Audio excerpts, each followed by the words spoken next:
নতুন দিনের সাথে একটা নতুন ভিডিও আপনাদের সঙ্গে শেয়ার করছি। তো আজকে ছিল বুধবার। তো আজকে ছেলেমেয়েরও স্কুল, আমারও স্কুল। তো ভোর ৫টায় উঠে সমস্ত বার্ষিক কাজকর্ম সেরে স্নান টান করে তারপর ঠাকুর ঘরে চলে গেলাম প্রতিদিনের মতো। ঠাকুরের মঙ্গল আরতি করলাম, আর একটু কলা আগের দিন এনেছিল, সেই কলা দিয়ে একটু ঠাকুরের ভোগ দিলাম। তারপর পুজো টুজো দেওয়া হয়ে গেলে আমি একটু পৃথগত্যেন্তু প্রতিদিনের মতো একটু যযোজ্ঞানং গীতা পড়ে নানা নিলাম। ভাবনা পৃথগ বিধানব্যক্তি সর্বেষু ভূতেষু তজ্জ্ঞানং বিদ্ধি রাজসম। অনুবাদ: যে জ্ঞানের দ্বারা সমস্ত প্রাণীতে ভিন্ন ভিন্ন ধরনের আত্মা অবস্থিত বলে পৃথক রূপে দর্শন হয়, সেই জ্ঞানকে গীতা পড়া হয়ে রাজসিক গেলে বলে ঠাকুরের জানবে। পুজো কমপ্লিট করে প্রসাদটা তুলে নিয়ে আসলাম। আর প্রথমেই একটু সিদ্ধ ভাত বসিয়ে দিলাম, আর একদিকে উষ্ণ গরম জল করে আগে প্রসাদ আর উষ্ণ গরম জলটা খেয়ে নিলাম। তারপরে একটু ম্যাগি সিদ্ধ করলাম, আর এদিকে ভাতটাও মানে সিটি পড়ে গেছে। আর ম্যাগিটা সিদ্ধ করে আবার ডিম সিদ্ধ করে নিলাম, মানে ডিম আলু সিদ্ধ দিয়ে ওরা সকালবেলা ভাত খায়, নয়তো খিচুড়ি। তো সে আজকে ভাত করেছি।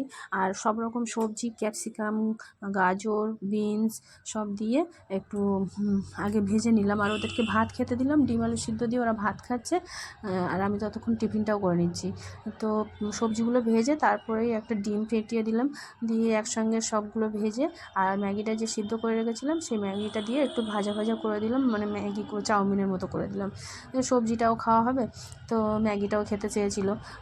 তো তারপর দুজনের টিফিন গুছিয়ে দিলাম, দিয়ে 7টা 15 বেজে গেলে স্কুল বাসটাও আসলেও চলে গেল। আর প্রচণ্ড কুয়াশা করেছে। তো তারপরে ওরা স্কুলে চলে গেলে আমি আবার এসে তাড়াতাড়ি করে ফ্রিজ থেকে মাছ বার করলাম আর সবজি বার করে নিলাম। মানে আজকে একটু না আমি ব্যাংকে যাব, সেই মানে সেরকম চিন্তাভাবনা ছিল। মানে ফেব্রুয়ারি 5 তারিখে আমাকে যেতে বলেছিল।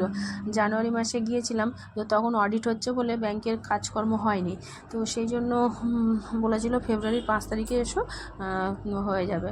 তো আমি তাড়াতাড়ি করে রান্না করে নিয়েছি।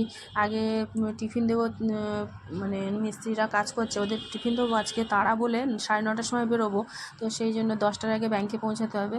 তো সেই জন্য একটু টিফিন শুধু মুড়ি দেবো, সেই জন্য একটা তরকারি করলাম।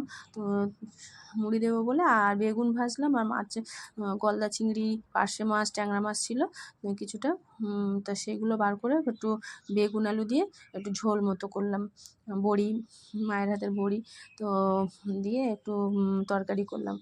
তরকারি করে তারপরে সব মানে গ্যাস ফ্যাস পরিষ্কার করে মাজা ঘষা করে নিলাম। আর তখন 9টাও বাজেনি, তো আমার রান্না হয়ে গেছে। আর তখন তো অত সকালে মিস্ত্রিরা টিফিনও খায় না। তো আমি কী করলাম, আমি ভাবলাম যে সব মেজে ঘষে আমি ড্রেসপত্র করে বেরোনোর সময় 9:30টার সময় ওদের টিফিনটা দিয়ে যাব। তো আমি 9টার সময় আমার সুপারভাইজারকে ফোন করলাম যে আমি আজকে সেন্টারে যাব না দিদি, ব্যাংকে যাব, এরকম কাজ আছে। তা বলছে না, এখন তো ভিজিট চলছে, তুমি আগে সেন্টারে যাও, তারপরে কদিন পরে ব্যাংকে যাবে। তো সে বললো বলে আমি আর গেলাম না। তো অনেকটা টাইম আছে, 9টা বাজে যেহেতু। তো ভাবলাম যে না, মিস্ত্রিদের মুড়ি না দিয়ে সময় আছে, একটু পরোটা করে দিই। তো পরোটা করলাম, অনেকটাই পরোটা করলাম। আমার শাশুড়ি, আমি আর মিস্ত্রিরাও খেলো। আর একটু চা বানিয়ে দিলাম মিস্ত্রিদের, তরকারি, পরোটা আর চা দিলাম। তো 2টো করে মিস্ত্রি কাজ করে। তারপরে আমিও একটু খেয়ে নিলাম, আমার শাশুড়িকেও দিলাম।